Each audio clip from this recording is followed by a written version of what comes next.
Coming up on Falcon Weekly, spring is here, and that means spring allergies and spring break. Find out what tips you need to know to beat allergies and enjoy your time off. And Montevallo alumni tell all.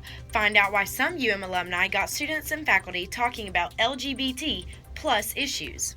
And tax scam alert.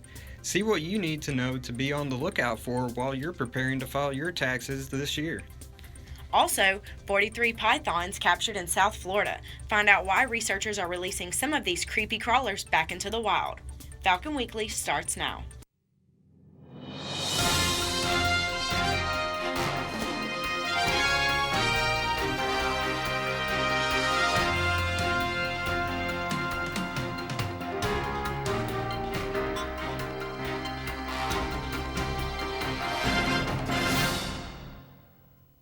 Hello, and welcome to Falcon Weekly. I'm Matt Harchuk. And I'm Courtney Boyd. Thanks so much for joining us. In campus news, voting opened today on Org Sync for SGA and College Night Leader elections. If you want to make your voice heard, be sure to get your votes in by this Wednesday at 3 p.m. College Night Leaders will be announced at 4 p.m. on the steps of Palmer this Wednesday, and SGA positions will be announced at 5:15 p.m. at Farmer. You can log on to orgsync.com using your forum login information to vote. March 25th marks the beginning of spring break and the day all dorms except Brooke, Lund, and Peck will close for the week. To prepare for dorms closing, residents must clean their bathroom if they have a private one. Mop residents vacuum their bedroom floor. Residents must also take their trash out, close and lock all windows, lower their blinds, unplug all items except for the refrigerator, and lastly, turn off the lights. Dorms will reopen on April 3rd. While students are counting down the hours until spring break, Falcon Weekly's Eli McCutcheon has a look at what Montevallo students are doing for their week-long vacation. With spring breaks just a few days away, I decided to hit the bricks and see what Montevallo students had planned for their vacations. I am definitely going to Tunica in Mississippi, and I'm going to the casino I have free alcohol, so I'm going to get drunk the whole time. I'm so excited about that. And then the second half of it, I am going to my friends to get drunk with them. So yeah, I'm going to spend the whole spring break drunk. How fun. I'm going to the beach to get turned and swim. I'll be working. I work at Domino's over in Pelham. I deliver, and that's pretty much it. A lot of sleep. Catching up on that. Spring break, I'm probably going to be going home, seeing some friends, but we're going to be going down to the lake too. It's going to be a great time. Okay, I am going to Panama City to have a lot of fun. I am working at the YMCA. I'm going to be dog sitting.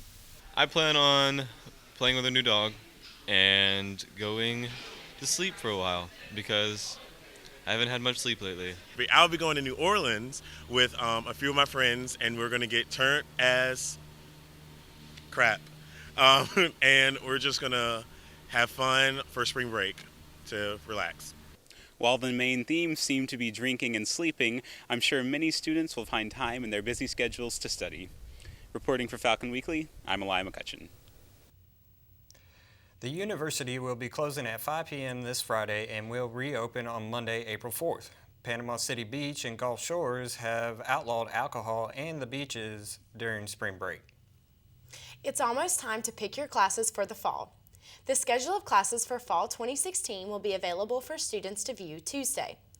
Graduate students can register April 11th, seniors April 13th, juniors April 15th, sophomores April 19th, and freshmen April 21st. Registration opens at 7 a.m. on those days. Students must meet with their advisors before being able to register. Registration for May and summer classes is already open. Montevallo students, faculty, and alumni came together last Tuesday for a panel discussion of LGBT plus issues both at UM and in the real world. Falcon Weekly's Courtney Semillion has the details. We'll just have to see where it goes, I guess. It's just so important to be yourself and be out.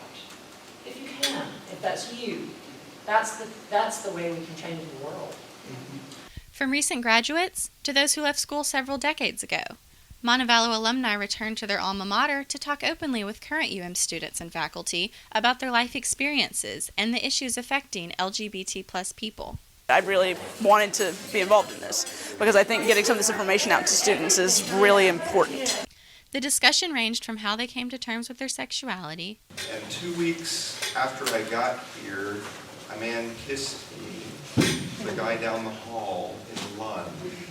And I did not know what to do about that. To how to create change in the workplace. We may not be the 10,000 members of a group that are some part of a movement, but one person at a time, we could be just being ourselves. We could go into a job interview, get that job, and change that whole company.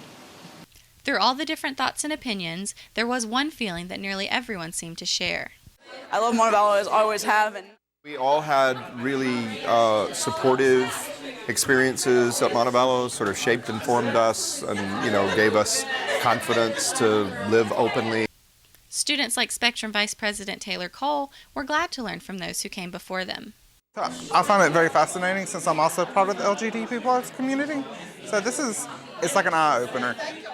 In the end, participants left with a better understanding of each other and words of wisdom and encouragement. Through those interactions that you have, you change hearts and minds. Reporting for Falcon Weekly, I'm Courtney Simillion. If you have any questions or concerns regarding LGBT plus issues on campus, you can contact SafeZone at legacy.montevallo.edu/SafeZone. UM's Cosplay Association and Anime Club joined together to participate in their second annual Play On, a video gaming marathon Saturday morning.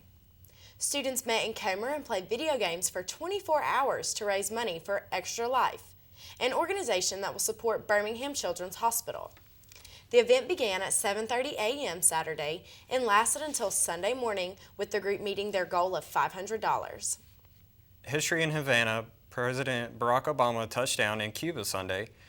The first time in 88 years a sitting United States president has stepped foot on the island's nation. The diplomatic trip is the accumulation of a 3-year effort to restore ties to Cuba. Scott McLean is in Havana with details on the president's trip. It's a moment many Cubans thought would never come. A sitting U.S. president on a diplomatic trip to Cuba. Today, the president attended a wreath-laying ceremony at the Jose Marti Memorial, the man who led the fight for Cuban independence from Spain more than a century ago. Then, a face-to-face meeting with President Raul Castro before a state dinner planned this evening.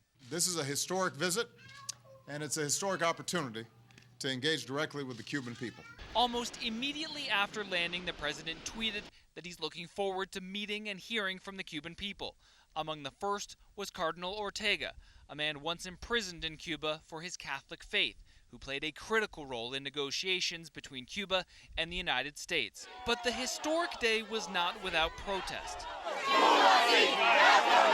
Female family members of jailed Cuban dissidents, dressed in all white, were detained in Havana just hours before the president arrived. What an affront to the presidential visit that the ladies in white's simple little peaceful march yesterday had to be interrupted by the thuggery of the Cuban oppressive forces. And there were also demonstrations in Miami, home to the largest population of Cuban exiles. A reminder that not everyone believes that this new relationship will bring meaningful change. In Havana, I'm Scott McLean. Turning to tech news, Apple introduced its latest generation of devices in California Monday afternoon. One of the most talked about items is a new, smaller version of the iPhone. The new iPhone SE option will have a 4-inch screen. Apple will also launch a new variety of Apple Watch bands, including a nylon and a leather band. The watches will also become more affordable, with prices starting at $299. Apple will also have a smaller version of the iPad Pro and will launch new Apple TV apps. Apple and the U.S. Justice Department will face off in court Tuesday after an FBI request for Apple to unlock the iPhone of San Bernardino shooter Saeed Farouk. Apple says to do so, it could jeopardize the security of any iPhone. Apple CEO Tim Cook says his company has a responsibility to protect the privacy and data of its customers. We owe it to our customers and we owe it to our country. This is an issue that impacts all of us, and we will not shrink. The FBI claims there's no other way to learn if the phone has information pertaining to the December massacre. Come Wednesday, some of you may notice your Kindle cannot access the internet. That's because you didn't get the update in time. Amazon says you don't update your older e-reader before March 22nd, it will not be able to download books from the cloud or the Kindle store, and it won't be able to connect to the internet. The update affects Kindle models made in 2012 and earlier. If you wait until after Tuesday, you will have to manually add the update using the desktop computer to regain access. If you notice plenty of tax-related spam this year, you're not the only one. Comparing to last year's tax season, the IRS says it has seen about a 400% increase in phishing and malware incidents. The agency released a consumer alert on its website warning taxpayers that there are scammers posing as the IRS or tax software companies. The alert states that scammers are using emails and texts directed at getting your personal information. The IRS warns that links included in these messages may include malware that can affect your computer.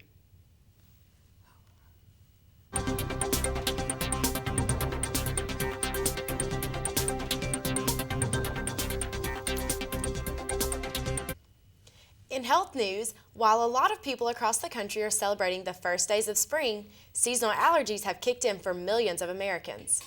In fact, more than 60 million of us suffer from allergic reactions. The website pollen.com tracks pollen counts nationwide.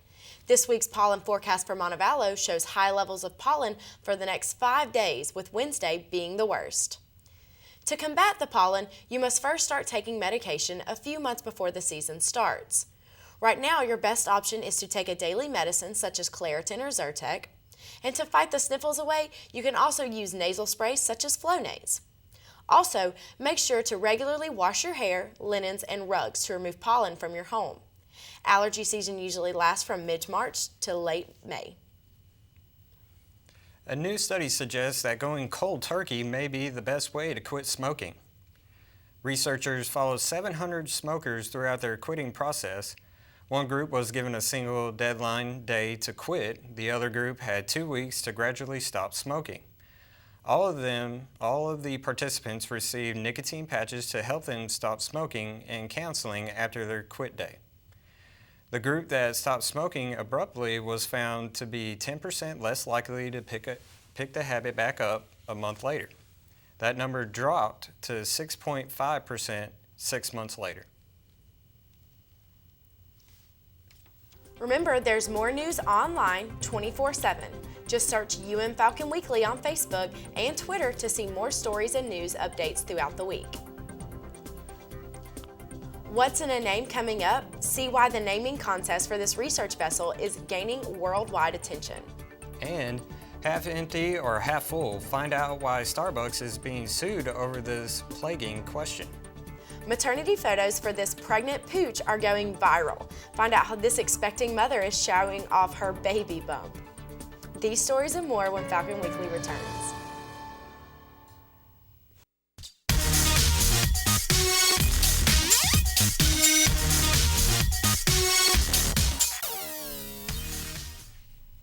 Welcome back to Falcon Weekly. Now it's time to take a look at some trending stories. Joining us for the buzz are Brianna Rose and Ann-Leah Nance. So what do you got for us this week, Brianna? A poll seeking names for a new $300 million polar research ship has gotten some very colorful suggestions. The favorite name among voters, with more than 26,000 votes, is RRS Bodie McBoatface, submitted by user James Hand. In second place with 3,000 votes in the RRS Henry Worsley, in honor of the explorer who attempted a solo trek across the Antarctic. Other suggestions include RRS Usain Bolt, referencing sprinter Usain Bolt, and the RRS Ice Ice Baby after rapper Vanilla Ice. Voting is open until April 16th, and the vessel is scheduled to set sail for Antarctica in 2019. Now, honestly, y'all, my favorite is the Bodie boat face because it's so funny to say. But which one would you guys vote for, or would you rather name it something else? Me personally, I would love to vote for the Ice Ice Baby one. I could just see myself just singing a song. Ice, Ice Baby. I like the Bodie McBoatface. I think it's funny, but I feel like because the boat is red, that makes me want it to be that. I want there to be a face on it. So if you're going to name it that, let's put a face on it. I'll probably have to go with the Usain Bolt reference. I don't know. I just like that one. Yeah, it's a little bit more serious. But I love Ice Ice. Well, two California residents are unhappy with the quality of their Starbucks coffee. Sierra Strumloff and Benjamin Robles filed a class action lawsuit against Starbucks for the underfilling of their lattes. Strumloff and Robles claim that the beverages are 25% underfilled based on the sizes listed on the coffee chain's menu. The complaint alleges that Starbucks' standardized latte recipe results in beverages smaller than the size customers are actually purchasing, and also states the cups themselves aren't large enough to contain the number of fluid ounces promised. Now, I'm not a huge fan of Starbucks. Well, I guess I don't really drink a lot of coffee, so it's not, I'm not really picky about it. But do you think this is that big of a deal to file a lawsuit, or? People have way too much time on their hands. Yeah. I guess I'm going to be the crazy one and say, I understand because I go to Starbucks a lot. And, I mean, if I'm paying $8 for a grande mocha frappuccino, I best be getting $8 worth of that grande mochaccino. Well, just take it back. Tell them, hey, it's not enough. Yeah, I would totally do that. If I noticed it, really, I would take it. I would be like, oh, well, obviously this needs more in it. I would take it back and be like, hey, can you fill this up more? I mean, if they said no, I'd be like, would you trust them with doing that, though? I would watch them do it. Okay. I would literally be like, fill this up in front of my face because this is obviously not full enough. I guess it's different for me because I just ask them, hey, can you pour some whipped cream on top? And they just fill it all up and I just drink it. Like, take it back. I didn't even notice it was not that much in there. Oh, well. Yeah. Well, here's a creepy, crawly story that will surely make you cringe. More than 40 Burmese pythons weighing about 1 ton have been rounded up by researchers over the last 3 months. Among them, one snake measuring 16 feet and weighing 140 pounds. Researchers believe it is the largest male python ever documented in South Florida. Some of the captured pythons are tagged with radio trackers and are being used as snitch snakes to help researchers learn more about ecological implications of the invasive species. Researchers hope to study where the pythons are living in order to catch other snakes. Now, y'all, I am terrified of snakes, but what do y'all think about that? Okay, if it was a choice between the alligator and the python, really, I'll go for that alligator any day. Yeah. I guess I could see myself killing it and cooking it. A snake? No, an alligator. Alligator meat is good. I'm not a fan of snakes. I don't want to be anywhere around them. They freak me out. I'm more afraid of creepy crawler spiders. Snakes are less than that, but I still they just come at you. It freaks me out that it doesn't have legs, but it can still catch you. And that was scary. 43. Yeah. 43 of those bad boys. That's too much. Ever since I've seen Anaconda, it just That's awful. I don't like snakes. Well, if 43 pythons didn't make your skin crawl, maybe this big guy will. A 10-foot alligator popped up outside a Christian school in Lakeland, Florida on Thursday. Staff and students say they were amazed to see such a big gator roaming around. Police kept the animal in one spot until a professional trapper caught the alligator. Officers believe the reptile was headed for a lake across the street. Now, we've got the snakes, we've got alligators. If you were paired up and you had to take on these two, which one would you pick? Would you choose the alligator or would you choose the python? Alligator, all the way. Get we the know snake what away. Nikki would choose. Obviously, you already figured out what I wanted. I don't know. I feel like I would choose to fight the gator over the snake because, like I said, snakes don't have legs, so you have not much to hurt them. So if you have a weapon and you're trying to hurt it, I feel like the alligator's going to have more things for you to hurt. Does that make sense? Yeah. You know, like you can only hit a snake on top of the But head. what if it were all 43 pythons? That's 43 pythons against one alligator. I would just go ahead and call it a night and lay down and just let whatever happens happen. I gotcha. Yeah. Well, this hot mama's maternity photo shoot will be hard to top. A 4-year-old pincher mix named Lalika has taken social media by storm in her viral maternity photos. The mommy-to-be looked happy to strike a pose, or two. The photos were taken just one day before Lalika delivered her pups. She is now the proud mother of 5, 4 boys and 1 girl. All of the puppies have been adopted by friends and family members. Y'all, that was adorable. I love this. That was the best maternity photo shoot, hands down. I'm sorry. She is so precious. She is. Just It was a very so cute classy. picture. Like, look at her face. I Look know. at it. Oh my gosh, she's so happy. This is how I would She's want my dog to glowing. look like if she were, well, he's a boy, but if I have a female, if she were pregnant, I would want my dog to look like this, and I would be the crazy person to take pictures. I love it. Thanks, Brianna. It was a busy weekend for Montevallo Athletics. Find out which teams not only brought home victories, but also got new records. Falcon Fever is next.